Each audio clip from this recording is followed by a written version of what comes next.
새벽 2시였습니다. 세상이 모두 잠든 그 시간에 저는 차가운 빗속에서 철대문 앞에 서 있었습니다.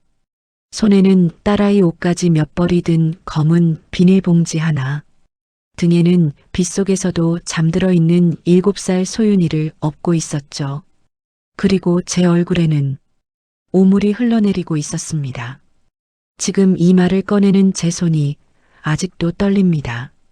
하지만 저는 더 이상 이 이야기를 숨기지 않겠습니다. 왜냐하면 저는 살아남았으니까요. 오늘 제가 들려드릴 이야기는 구정물을 뒤집어 쓰고 새벽 빗속에 쫓겨난 며느리가 5년 뒤 재벌가의 양딸이 되어 돌아온 이야기입니다. 복수란 이름의 정의가 어떻게 완성되었는지 끝까지 함께 해주세요. 저는 강수정입니다. 지금 이 화면 앞에서 저를 처음 만나시는 분들 반갑습니다. 저는 오랫동안 제 이야기를 꺼내지 못했습니다. 너무 창피하고 억울하고 무엇보다 너무 아팠으니까요. 그런데 어느 날 깨달았습니다. 제 이야기가 어딘가에서 혼자 울고 있는 누군가에게 닿을 수 있다면 그 눈물이 결코 헛되지 않을 수 있다는 걸요. 지금 삶의 무게에 짓눌려 계신 분이 계시다면 오늘 이 영상을 끝까지 봐주세요. 구독 버튼과 좋아요, 알림 설정도 눌러주시면 감사하겠습니다. 여러분의 한 번의 클릭이 저에게는 큰 힘이 됩니다. 지금 어디서 보고 계신지 댓글로 남겨주세요. 제가 꼭 읽겠습니다. 자, 그럼 그날 밤으로 돌아가겠습니다. 그날 밤의 진실 시어머니의 만행. 그날은 남편이 또 잠적한 밤이었습니다. 사채업자들이 집 앞까지 찾아오기 시작했고 저는 잠든 소윤이를 등에 업고 무작정 시댁으로 달려갔습니다. 거기 말고는 갈 곳이 없었으니까요. 철대문을 두드렸습니다. 제발 문 좀 열어달라고. 소윤이도 여기 있다고 울면서 애원했고 그 너머에서 시어머니 목소리가 들려왔습니다. 어디서 감히 내 집 문을 두드려. 이 멸망초 같은 년. 내 친정 아비가 망해서 우리 아들 신세 망치더니 이제 그 빚까지 우리 보고 갚으라고. 저는 떨리는 목소리로 말했습니다. 어머니, 그 빚은 남편이 제 명의를 도용해서 진 빚이잖아요. 저는 서명 한 번 한 적도 없어요. 그 순간이었습니다. 쾅 소리와 함께 철대문이 벌컥 열렸습니다. 시어머니가 큰 바가지를 들고 나타났습니다. 그리고 아무 말도 없이 제 머리부터 발끝까지 그것을 쏟아부었습니다. 구정물이었습니다. 내 아들 탓을 해? 내가 못나서 남편이 밖으로 돈 거야. 소윤이? 그 기집애도 필요 없으니까 데리고 당장 꺼져. 문이 다시 쾅 닫혔습니다. 저는 빗속에서 꼼짝도 못하고 서 있었습니다. 온몸이 굳어버린 것 같았습니다. 그때 등에 엎여있던 소윤이가 잠결에 말했습니다. 엄마 나 배고파. 그 한마디가 제 심장을 칼로 베었습니다. 저는 그 자리에서 무릎이 꺾였습니다. 차가운 빗물이 얼굴을 타고 흘렀지만 그게 빗물인지 제 눈물인지조차 구분되지 않았습니다. 죽어버릴까? 이렇게 사는 게 사는 건가 하는 생각이 스쳤습니다. 그러나 제 등에서 소윤이의 작은 숨소리가 느껴지는 순간 저는 이를 악물었습니다. 아니야. 죽지 않는다. 죽어서 끝내는 게 아니라 살아서 이 억울함을 반드시 되갚겠다. 그날 밤 저는 결심했습니다. 복수가 아니라 생존을, 그리고 반드시 정의를 찾겠다고. 시댁에서 쫓겨난 날부터 저와 소윤이의 삶은 말 그대로 지옥이었습니다. 남편이 제 명의로 진 빚은 원금만 7천만 원. 이자가 붙어 어느새 억 단위가 되어 있었고 저는 신용불량자가 되었습니다. 사채업자들의 전화는 새벽에도 끊이지 않았습니다. 단칸방 월세도 내지 못해 고시원을 전전했고 고시원마저도 쫓겨나 소윤이 손잡고 찜질방을 떠돌았습니다. 고시원 주인이 말했습니다. 아주머니, 벌써 석 달째예요. 나도 먹고 살아야지. 오늘까지 안 내면 짐 빼요. 낮에는 식당 불판을 닦았고 밤에는 건물 계단 청소를 했습니다. 두 손에 지문이 닳아 없어질 정도로 일했지만 빚은 줄기는커녕 늘어만 갔습니다. 소윤이에게 우유 한 팩을 사줄 수 없어 편의점 마감 시간에 나온 유통기한 임박 삼각김밥을 나눠 먹었습니다. 소윤이가 말했습니다. 엄마, 이거 맛있어. 엄마는 왜 안 먹어? 배가 너무 고팠습니다. 하지만 그 얼굴을 보면 배고프다는 말이 나오지 않았습니다. 그러던 어느 날 소윤이가 어린이집에서 쓰러졌습니다. 영양실조였습니다. 저는 그날 자존심을 모두 버렸습니다. 그리고 다시 시댁을 찾아갔습니다. 소윤이 병원비 100만 원만 빌려달라고. 그게 제 실수였습니다. 시댁에 들어서자 시어머니는 새 며느리와 함께 고급 소파에 앉아 있었습니다. 5년 전 저를 쫓아낸 사람과 같은 사람이라고는 믿기지 않을 만큼 화려한 옷을 입고서요. 시어머니가 말했습니다. 어머, 이게 누구야? 5년 만에 나타나서 꼴이 그게 뭐야? 우리 아들은 새 장가 들어 잘 살고 있으니까 방해할 생각 마라.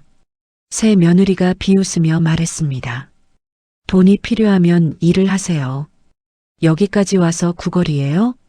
저는 손을 떨며 말했습니다. 어머니, 소윤이 병원비 100만 원만 빌려주세요.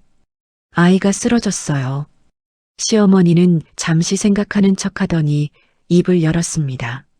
수정아, 내 아버지가 남기신 서초동 땅 있잖아. 그거 명예 나한테 넘기면 병원비는 주지. 어차피 신용불량자가 가지고 있으면 곧 경매로 날아갈 거야. 내가 걷어주겠다는 거잖아. 그 땅은 돌아가신 아버지가 소윤이 크라고 마지막으로 남기신 유산이었습니다. 저는 거절하고 돌아설 수밖에 없었습니다. 그리고 며칠 뒤 그 서초동 땅은 가짜 서류를 통해 시어머니 명의로 이전되어 있었습니다. 저는 빚도 아버지의 유산도 그리고 마지막 자존심마저도 모두 잃었습니다. 그런데 이상하게도 그 순간이 제 인생의 진짜 전환점이었습니다. 바닥을 치면 올라갈 수밖에 없다는 말은 진짜였습니다. 지인의 소개로 간신히 일자리를 얻었습니다. 국내 1위 기업 태상그룹 조성만 회장의 사저 가사 도우미 자리였습니다. 저는 소윤이를 잠시 보육원에 맡기고 그 집에 들어갔습니다. 숨소리조차 조심하며 눈에 띄지 않게 묵묵히 제 할 일만 했습니다. 새벽 4시 기상, 회장님의 약차 끓이기, 50가지 나물 반찬 준비, 서재는 먼지 하나 없이 닦기. 고된 일이었지만 시댁의 구박에 비하면 천국이었습니다. 적어도 이 집에서는 사람 대접을 받았으니까요. 그리고 어느 날이었습니다. 서재를 청소하다 먼지 덮인 낡은 앨범 하나가 바닥에 떨어졌습니다. 황급히 집어들어 제자리에 놓으려다 제 손이 멈췄습니다. 앨범 속 젊은 회장님 곁에 수줍게 웃고 있는 여인. 그 얼굴은 돌아가신 제 어머니였습니다. 마치 오래된 비밀을 풀어놓듯 나중에 알게 된 사실이었습니다. 어머니는 젊은 시절 조성만 회장님의 첫사랑이었습니다. 하지만 두 사람은 집안의 반대로 헤어졌고 회장님은 그 아픔을 가슴에 묻은 채 40년을 살아오셨습니다. 저는 그 사실을 전혀 몰랐습니다. 어머니는 늘 아버지와의 사랑만 말씀하셨으니까요. 그때 서재 문이 열렸습니다. 회장님이 들어오셨습니다. 거기서 뭘 하고 있나? 저는 당황하며 말했습니다. 죄송합니다, 회장님. 청소하다 앨범이 떨어져서 바로 제자리에 놓겠습니다. 회장님은 제 얼굴을 한참 들여다보셨습니다. 자네 누구를 참 많이 닮았군. 이름이 무엇인가? 이수정입니다. 강수정이요. 강수정? 회장님의 눈빛이 달라졌습니다. 혹시 강영숙 씨를 아나? 심장이 멎는 것 같았습니다. 강영숙은 제 돌아가신 어머니 성함이십니다. 회장님의 눈이 붉어졌습니다. 그리고 나지막이 말씀하셨습니다. 영숙이의 딸이, 자네가 영숙이의 딸이었나? 그날 저녁 저는 회장님께 처음으로 모든 것을 털어놓았습니다. 남편의 명예 도용, 시댁의 유기, 5년간의 고된 삶, 소윤이의 영양실조, 그리고 아버지의 유산까지 빼앗긴 것까지. 회장님은 들으시는 내내 말씀이 없으셨습니다. 그리고 마지막으로 한마디 하셨습니다. 내가 40년 동안 너희 어머니를 지켜주지 못한 죄가 있다. 그 죄를 너한테라도 갚게 해다오. 그로부터 반전의 서막이 시작되었습니다. 회장님은 즉시 움직이셨습니다. 전속 변호사단이 투입되어 제 명의의 빚을 모두 청산했고 신용복구가 진행되었습니다. 보육원에 있던 소윤이도 제품으로 돌아왔습니다. 하지만 회장님은 거기서 멈추지 않으셨습니다. 수정아, 그 서초동 땅, 가짜 서류로 빼앗아갔다면 돌려받을 수 있어. 하지만 그것만으로는 부족하지 않겠나? 저들이 스스로 무너지게 해야지. 회장님의 계획은 정교했습니다.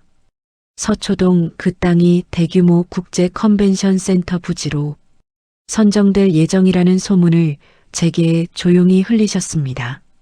물론 그 소문이 시어머니 귀에 들어가도록 설계해서요. 시어머니는 탐욕에 눈이 멀었습니다. 서초동 그 땅 컨벤션 센터 들어온대. 가격이 10배는 뛴다잖아. 수정 그년 지 유산 빼앗긴 줄도 모르고 거지같이 살겠지. 그들은 그 땅을 담보로 무리하게 대출을 받아 사업을 확장했습니다. 저는 그 틈을 놓치지 않았습니다. 변호사단을 통해 가짜 서류의 증거를 완벽하게 수집했고 남편의 명예 도용 기록과 차용증 위조 서류, 재산 은닉 내역까지 모두 확보했습니다. 이제 준비가 됐습니다. 마지막 한 방만 남았습니다. 태상그룹 조성만 회장님의 칠순 생신 파티. 재계의 거물들이 모두 모인 그 자리에 회장님은 시댁 식구들을 특별히 초대했습니다. 그들은 영문도 모른 채 나타났습니다. 혹시 태상그룹과 줄을 댈 수 있을까 하는 기대를 품고 잔뜩 치장하고서요. 시어머니가 새 며느리에게 속삭였습니다. 세라야, 여기 뷔페가 장난이 아니구나. 우리도 곧 강남 빌딩주 될 텐데 이런데 자주 와야지. 그들은 회장님을 향해 다가갔습니다. 회장님, 생신 진심으로 축하드립니다. 저희는 조그마한 건설사를 운영하는 사람들입니다. 회장님은 차갑고도 위험 있는 미소로 답하셨습니다. 반갑군요. 오늘 파티에 특별한 분을 소개하려고 합니다. 제 남은 인생을 함께할 세상에서 가장 소중한 분입니다. 가장 중요한 장면. 그 빛이 향한 곳에 저 강수정이 있었습니다. 새하얀 드레스를 입고 고개를 들고 천천히 걸어 나왔습니다. 5년 전 구정물을 뒤집어 쓰고 새벽 빗속에 쫓겨났던 그 여자가 말입니다. 그런 나를 보고 놀란 시어머니. 시어머니의 손에서 와인잔이 떨어졌습니다. 저는 그들과 눈을 마주쳤습니다.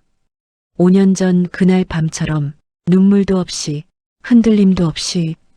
박덕자 씨, 유세라 씨, 오랜만입니다. 5년 만이네요. 회장님이 물으셨습니다. 수정아, 저분들을 아나? 저는 대답했습니다. 네, 회장님. 이분들이 저를 새벽 빗속에 구정물을 끼얹어 내쫓고 아버지의 마지막 유산을 가짜 서류로 빼앗아간 제 전 시댁 식구들입니다. 파티장 전체가 술렁였습니다. 시어머니가 소리쳤습니다. 아닙니다, 회장님. 인연이 거짓말을 하는 거예요. 저는 미리 준비한 서류를 천천히 펼쳤습니다. 정당하게요?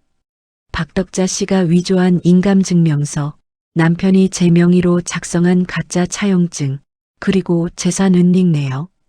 전부 여기 있습니다. 이미 어젯밤 검찰에 고소장이 접수되었습니다.